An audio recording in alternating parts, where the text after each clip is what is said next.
विधानसभेत महाराष्ट्र राज्याचा सन 2026-27 चा अर्थसंकल्प सादर करण्यात आलाय। राज्याचे मुख्यमंत्री देवेंद्र फडणवीस यांनी हा अर्थसंकल्प सादर केलाय।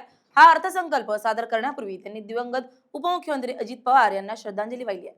या अर्थसंकल्पात काय काय महत्त्वाच्या घोषणा करण्यात आल्यात पाहूयात। सर्वांना उत्सुकता असलेल्या लाडकी बहीण योजनेबाबत अर्थसंकल्पात मोठी घोषणा करण्यात आली आहे। ही योजना अशीच सुरू राहणार असल्याचं मुख्यमंत्री देवेंद्र फडणवीस यांनी सांगितलंय। या योजनेकरता आवश्यक ती भरीव तरतूद करण्यात आली असल्याचं स्पष्ट केलंय। त्याबरोबर शेतकऱ्यांना 2 लाखांपर्यंत कर्जमाफी मिळणार असल्याचं सांगितलंय। गेल्या काही दिवसांपासून शेतकऱ्यांच्या कर्जमाफीचा मुद्दा चांगलाच तापला होता। शेतकऱ्यांना कर्जमाफी मिळावी अशी मागणी विरोधकांकडून सुरू होती। शेतकऱ्यांना कर्जमाफी मिळावी यासाठी नागपुरात प्रहारचे नेते बच्चू कडू यांच्या नेतृत्वात शेतकऱ्यांनी मोठं आंदोलन देखील केलं होतं। त्यावेळी सरकारकडून शेतकऱ्यांना कर्जमाफी देऊ असा शब्द देण्यात आला होता। अखेर आता याबाबत सरकारनं मोठा निर्णय घेतलाय। सरकारनं शेतकऱ्यांच्या कर्जमाफीसाठी पुण्यश्लोक अहिल्याबाई होळकर शेतकरी कर्जमाफी योजना जाहीर केली आहे। या योजनेअंतर्गत 30 सप्टेंबर 2025 पर्यंत ज्या शेतकऱ्यांचं कर्ज थकीत आहे ते शेतकऱ्यांना 2 लाखांपर्यंत कर्जमाफी मिळणार आहे। तसेच जे शेतकरी कर्ज घेऊन नियमित परतफेड करतात अशा पात्र शेतकऱ्यांना 50,000 रुपयांपर्यंत प्रोत्साहन लाभ देण्यात येईल अशी घोषणाही यावेळी करण्यात आली आहे। राज्यातल्या शेतकऱ्यांच्या कर्जमाफीसाठी समिती स्थापन केली आहे। एवढंच नाही तर जे शेतकरी कर्ज घेऊन नियमित परतफेड करतात अशा पात्र शेतकऱ्यांना 50,000 रुपयांपर्यंत प्रोत्साहन लाभ देण्यात येईल अशी घोषणाही या अर्थसंकल्पात करण्यात आली आहे। बँकिंग यंत्रणा सक्षम व्हावी यासाठी समितीच्या शिफारसीनुसार निर्णय घेऊ। समितीच्या शिफारसीनुसार दीर्घकालीन योजना करण्यात येणार आहेत। समितीच्या शिफारशी आणि निकषानुसार कर्जमुक्त करण्यासाठी दीर्घकालीन योजना केल्या जातील अशी घोषणाही देवेंद्र फडणवीस यांनी केली आहे। येणाऱ्या 8 मार्च रोजीच्या जागतिक महिला दिनानिमित्त राज्यातील सर्व लाडक्या बहिणींना मी शुभेच्छा देतो। मुख्यमंत्री माझी लाडकी बहीण ही योजना अशीच सुरू राहणार आहे व या योजनेकरता आवश्यक ती भरीव तरतूद करण्यात आलेली आहे। सध्या राज्यातील सर्व जिल्ह्यांमध्ये एकल महिलांचे सर्वेक्षण चालू असून ते पूर्ण झाल्यानंतर त्याचे उचित विश्लेषण करून एकल महिलांच्या कल्याणासाठी सुयोग्य धोरण आणले जाईल। महाराष्ट्र ग्रामीण जीवनोन्नती अभियानाअंतर्गत आतापर्यंत सुमारे 37 लाख लखपती दीदी झाल्या आहेत। सन 2026-27 मध्ये आणखी 25 लाख बहिणींना लखपती दीदी करण्याचे उद्दिष्ट आहे। महाराष्ट्र राज्य ग्रामीण जीवनोन्नती अभियानाअंतर्गत स्थापन करण्यात आलेल्या महिला स्वयंसहायता समूहांच्या वस्तू व उत्पादन विक्रीसाठी हक्काची बाजारपेठ मिळवून देण्याकरता पहिल्या टप्प्यामध्ये 13 जिल्ह्यांमध्ये उमेद मॉल जिल्हा विक्री केंद्र उभारणीस मान्यता देण्यात आलेली आहे। या व्यतिरिक्त अर्थसंकल्पात पर्यावरण संवर्धन आणि जलव्यवस्थापनाला प्राधान्य देण्यात आलंय। राज्याचे हरित क्षेत्र वाढवण्यासाठी 300 कोटी वृक्ष लागवडीची मोहीम हाती घेतली जाईल।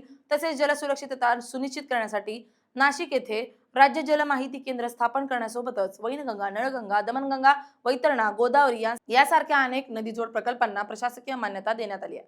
बारामती आणि पुरंदर तालुक्यांसाठी निराकरण नदीजोड प्रकल्प राबवण्यात येणार आहे। मुख्यमंत्री देवेंद्र फडणवीस हे राज्याचे अर्थसंकल्प सादर करत असून यामध्ये 5 ज्योतिर्लिंगाच्या विकासासाठी तरतूद करण्यात आली आहे। तसेच राज्य सरकारकडून 300 कोटी वृक्ष लागवडीची मोहीम हाती घेतली जाणार आहे। राज्यात येणाऱ्या पर्यटकांची संख्या 2047 पर्यंत वार्षिक 16 कोटींहून 38 कोटींवर वाढवण्याचं उद्दिष्ट आहे।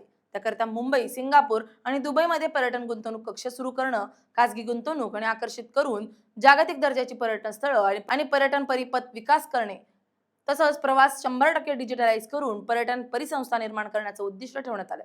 महाराष्ट्र पर्यटन आणि विकास महामंडळाच्या सुवर्ण महोत्सवी वर्षानिमित्त निवडक 50 पर्यटन स्थळी पायाभूत सुविधा अत्याधुनिक करण्यासाठी प्रादेशिक पर्यटन विकास योजनेतून प्राधान्याने निधी उपलब्ध करून देण्यात येणार असल्याची घोषणा फडणवीसांनी केली आहे। 1000 पेक्षा जास्त लोकसंख्या असलेल्या गावांना कॉन्क्रीट रस्त्यानं जोडण्यात येईल अशी घोषणा केली आहे। म्हणजेच त्या गावाची लोकसंख्या 1000 पेक्षा जास्त असेल तिथं कॉन्क्रीट रस्ते जोडले जातील।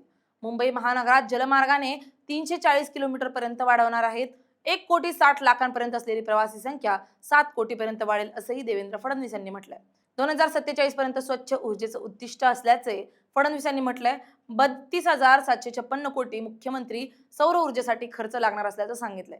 यावर्षी देखील 20,000 कोटींची तरतूद केली आहे। मागेल त्याला सौर कृषी पंप योजनेत गिनीज बुक मध्ये महाराष्ट्राची नोंद झाली असल्याचं मुख्यमंत्र्यांनी सांगितले। राज्यात हरित क्षेत्र वाढवण्यासाठी 300 कोटी वृक्ष लागवडीची मोहीम हाती घेण्यात आली आहे। राज्य जल माहिती केंद्र सुरू केले जाईल। नाशिक येथे या केंद्राची इमारत असेल असंही देवेंद्र फडणवीस यांनी सांगितले। मुंबईत 20 लाख झोपडपट्टी घरांच्या पुनर्विकासासाठी आणि 10 लाख परवडणारी घरं करण्यासाठी आराखडा करण्यात येणार आहे. वाढवणजवळ 4थी मुंबई विकसित करण्यात येणार आहे. शिवाय बुलेट ट्रेनच्या 3 स्थानकांची कामं 2027 पर्यंत करणार असल्याचं सांगितलंय. मुंबई, दुबई, सिंगापूरमध्ये पर्यटन गुंतवणूक करणार असंही देवेंद्र फडणवीस यांनी म्हटलंय. आदिवासी घटक कार्यक्रमासाठी 21,000 कोटी रुपये प्रस्तावित करण्यात आले. अनुसूचित जातींसाठी 2026-27 मध्ये 23,150 कोटी रुपयांची तरतूद करण्यात आल्याचं देवेंद्र फडणवीस यांनी म्हटलंय. नैसर्गिक शेती अभियान आगामी 2 वर्षात राज्यात नैसर्गिक शेतीला चालना देणारी योजना आखण्याचं काम सुरू करणार असल्याचं सांगितलंय. नैसर्गिक शेती अभियान आगामी 2 वर्षात राज्यात नैसर्गिक शेतीला चालना देणारी योजना आखण्याचं काम सुरू करणार असल्याचं सांगितलंय. महिला गोपालक योजनेअंतर्गत शेळी पालक महिलांसाठी विशेष तरतूद करण्यात येणार आहे. मुख्यमंत्री फेलोशिप आणि स्टार्टअप योजनेअंतर्गत तरुणांना प्रशासनात सहभागी करून घेण्यासाठी फेलोशिप आणि उद्योजकता वाढवण्यासाठी स्टार्टअप योजना सुरू करण्यात येणार आहे.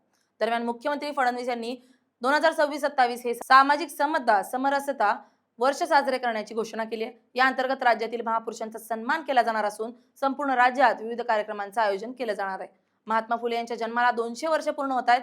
यासाठी एक समिती स्थापन करून विविध कार्यक्रम आयोजन करण्यासाठी निधी देणार तसेच संपूर्ण राज्यात या कार्यक्रमांचं आयोजन केलं जाणार असल्याचं मुख्यमंत्र्यांनी सांगितलंय. या संपूर्ण वर्षात वेळोवेळी विविध सामाजिक उपक्रम आणि कार्यक्रमांद्वारे जात, लिंग आणि धर्मांवर आधारित भेदभाव नष्ट करण्याचं काम केलं जाणार असल्याचं नमूद केलंय.